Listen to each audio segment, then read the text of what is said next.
నిన్నటి ఆయుధాలతో నేటి యుద్ధాలు గెలవలేం. రేపటి ఆయుధాలు కావాలన్నది భారత చీఫ్ డిఫెన్స్ స్టాఫ్ రీసెంట్గా చేసిన కామెంట్. అంతేకాదు ఆయుధాలను సొంతంగా తయారు చేసుకుంటే దాని సౌలభ్యం వేరని అన్నారు ఆయన. ఇదే పాక్, చైనా, టర్కిష్ ఆయుధాలు వాడి వాటి ద్వారా నష్టాన్ని చవిచూస్తున్నాయి తప్ప లాభపడిన దాఖలాలు లేవు. ఏ సాంకేతిక పరిజ్ఞానమైనా మనదైన శైలిలో మన దగ్గర మనం తయారు చేసుకుంటే దానిపై వచ్చే పట్టే వేరంటారు ఆయన. ప్రెజెంట్ భారత వెపన్ టెక్నాలజీని సొంతంగా రూపొందించుకోవటం ఎందుకంత కీలకం ఇప్పుడు చూద్దాం.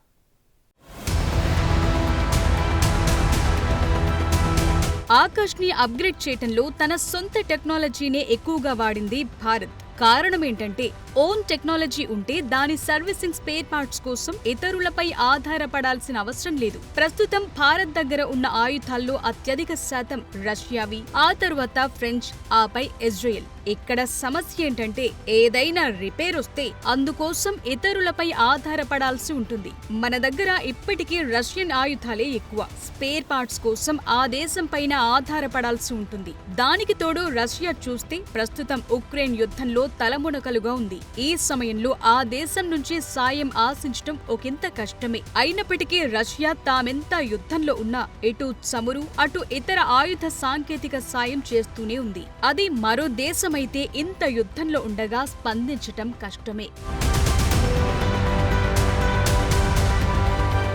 మొన్నటికి మొన్న బ్రిటన్ కి చెందిన F-35 సంగతి చూసే ఉంటాం. ఇది కేరళలో చిక్కుకుపోయాక దాన్ని రిపేర్ చేయటం ఎవరి తరమూ కాలేదు. ఆఖరికి బ్రిటన్ నుంచి 40 మంది సాంకేతిక నిపుణులు వచ్చినా సరే ప్రయోజనం కనిపించలేదు. దీంతో గ్లోబ్ మాస్టర్ తో ఎయిర్ లిఫ్ట్ చేయాల్సి వచ్చింది.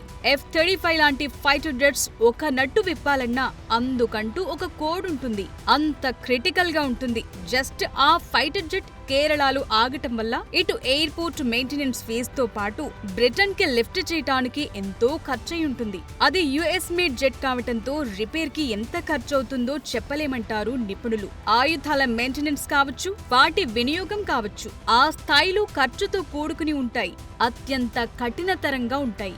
బేసిక్ గానే ఇలాంటి మిసైళ్లు, ఇతరత్ర ఆయుధ సామాగ్రి భారీ ఖర్చుతో కూడుకున్న వ్యవహారాలు. వీటిని సొంతంగా తయారు చేసుకోవటం వల్ల ఎంతో ఖర్చు మిగులుబాటవుతుంది. తయారీ ద్వారా ఇక్కడ కొందరికి ఉద్యోగ అవకాశాలు కూడా లభిస్తాయి. ఇక ప్రపంచ ఆయుధ మార్కెట్లో వాటా పొందే ఛాన్సెస్ సైతం లభిస్తుంది. ప్రస్తుతం US, China, Russia, France, Israel వంటి కొన్ని దేశాలకు మాత్రమే ఆయుధ తయారీ సామర్థ్యం ఉంది. భారత్ ఇప్పుడిప్పుడే రష్యా, ఇజ్రాయేలీ సాంకేతిక సహకారంతో ఆయుధ తయారీలో ముందడుగు వేస్తోంది. అంతేకాదు మార్కెట్ వాటాను క్రమేపీ ఆక్రమిస్తోంది.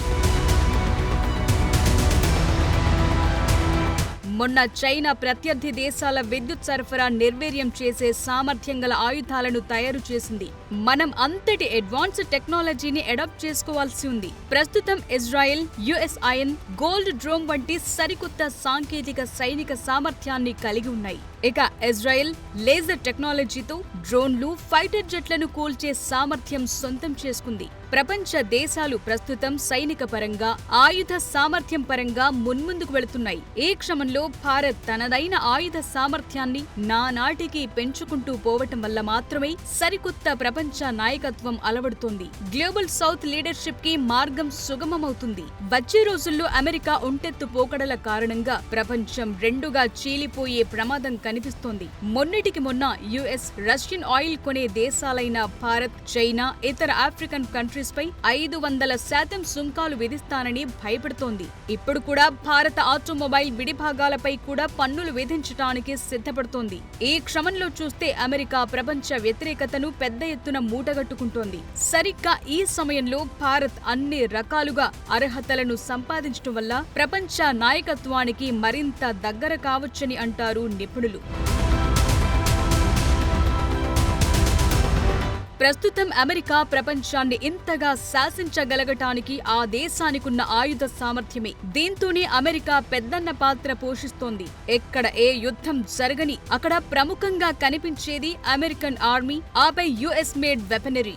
మొన్నటికి మొన్న ఇరాన్, ఇజ్రాయెల్ వార్లో కూడా అమెరికా తన బంకర్ బస్టర్ బాంబులను ప్రయోగించింది. ఈ కెపాసిటీ కేవలం యుఎస్ దగ్గర తప్ప మరే దేశం దగ్గర లేదు. భారత్ ఇక్కడే తనదైన ఆయుధ వ్యూహం రచించాల్సి ఉంటుంది. ఇప్పటికే S-400 కి దీటుగా ప్రాజెక్టు కుషా, ఆపై రఫెల్స్, F-35లకు బదులుగా 5th జెన్ ఫైటర్ జెట్ల రూపకల్పన చేస్తోంది. వీటిని వచ్చే రోజుల్లో వినియోగంలోకి తేగలిగితే భారత్ వార్ మాస్టర్ కాగలదు. సైనిక పరంగా ఎంతో ముందున్న భారత్ కి ఆయుధ సామర్థ్యం కూడా జత కలిస్తే ఆ రేంజే వేరుగా ఉంటుందని అంటారు వార్ ఎక్స్పర్ట్స్. ప్రస్తుతం అంతరిక్ష రంగంలో కూడా భారత్ ఇలాగే ఒక్కొక్క సామర్థ్యాన్ని పెంచుకుంటూ వస్తోంది. చంద్రయాన్ ద్వారా విశేష ఖ్యాతిని సంపాదించాం. ఆపై శుభాంశు శుక్లా వంటి వారిని అంతరిక్షానికి పంపి ముందడుగు వేశాం. సొంతంగా అంతరిక్షంలో స్పేస్ సెంటర్ నెలకొల్పాలని చూస్తున్నాం. ఇదంతా భారత్ ని ప్రపంచ దేశాల్లోనే అగ్రగామిగా నిలుపుతోంది. ఆకాశ్, పృథ్వీ, అగ్ని ఇవి మన పంచభూతాల్లోనివి మాత్రమే కాదు, మనల్ని ప్రపంచ ఆయుధ రంగంలో ముందుకు తీసుకెళ్లే అస్త్రాలు.